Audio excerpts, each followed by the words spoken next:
માર્કેટમાં રોકાણ કરવાથી સારું એવું હોય તો મળશે તેવી રોગમણી વાતો કરી લિંક મોકલી તેમાં રહીને રજીસ્ટ્રેશન કરાવી શેર તથા આઈપીઓમાં રોકાણ કરવા માટે અલગ અલગ બેંક એકાઉન્ટમાં ખોલાવી રૂપિયા કુલ 35,31,000 ટ્રાન્સફર કરાવી ફરિયાદ શ્રી નફો આપી શકે ટીમલી કરનાર આરોપીને ઝડપી પાડતી સુરત સાયબર ક્રાઇમ સેલ મહેરબાન પોલીસ કમિશનર શ્રી સુરત શહેર, સંયુક્ત પોલીસ કમિશનર શ્રી ક્રાઇમ તથા નાયબ પોલીસ કમિશનર શ્રી ક્રાઇમ બ્રાન્ચનાઓ દ્વારા સુરત શહેરના નાગરિકો ઇન્વેસ્ટમેન્ટ ફ્રોડ જેવા જે ફ્રોડ અત્યારે ચાલી રહ્યા છે એનો ભોગ ન બને તે માટે અને જો ખાસ સૂચના આપવામાં આવે તથા જો ભોગ બન્યા હોય તો તેઓને ન્યાય મળે તે માટે એફઆઈઆર નોંધી અને આગળની કાર્યવાહી કરવા, ઇન્વેસ્ટિગેશન કરવા અને આરોપીઓને પકડી પાડવા સૂચના આપવામાં આવેલ હતી. તે અનુસંધાને સાયબર ક્રાઇમ પોલીસ સ્ટેશનની અંદર ચાલુ વર્ષે 54 નંબરની એફઆઈઆર નોંધવામાં આવી હતી, જેમાં સુરત શહેરના રહેવાસી એક મહિલા સાથે આશરે રૂપિયા 36 લાખનું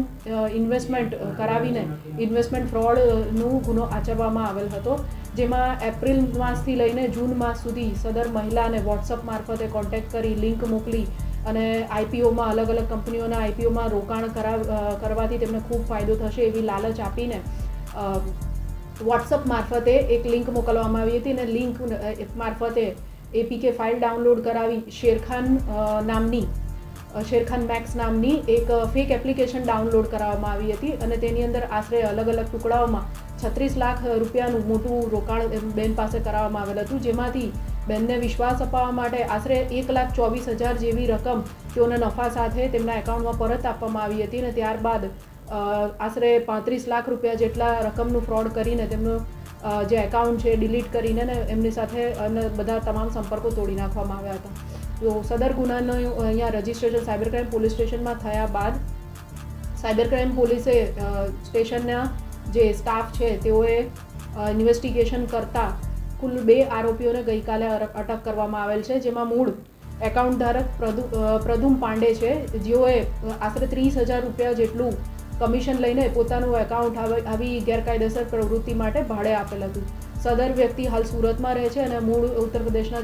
જૌનપુરનો નિવાસી છે. 30,000 જેટલી રકમ લઈને તેમણે પોતાનું એકાઉન્ટ સુરતના રહેવાસી એવા પ્રતિક વસાવાને આપેલ હતું અને પ્રતિક વસાવાએ આગળ 30,000 રૂપિયા વધુ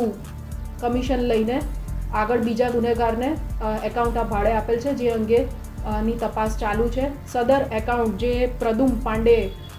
પ્રતિક વસાવાને ભાડે આપેલ હતું એની અંદર આશરે 3 કરોડ રૂપિયાના ટ્રાન્ઝેક્શન થયેલા છે તથા ભારત દેશમાંથી લગભગ વિવિધ રાજ્યોમાં કુલ એનસીસીઆરપી પર જોતા 30 જેટલી ફરિયાદો આ સદર એકાઉન્ટની વિરુદ્ધ નોંધાયેલી છે. વધુમાં પ્રતિક વસાવાની વિરુદ્ધ ગુજરાતના કચ્છના ગાંધીધામ પોલીસ સ્ટેશનની અંદર પણ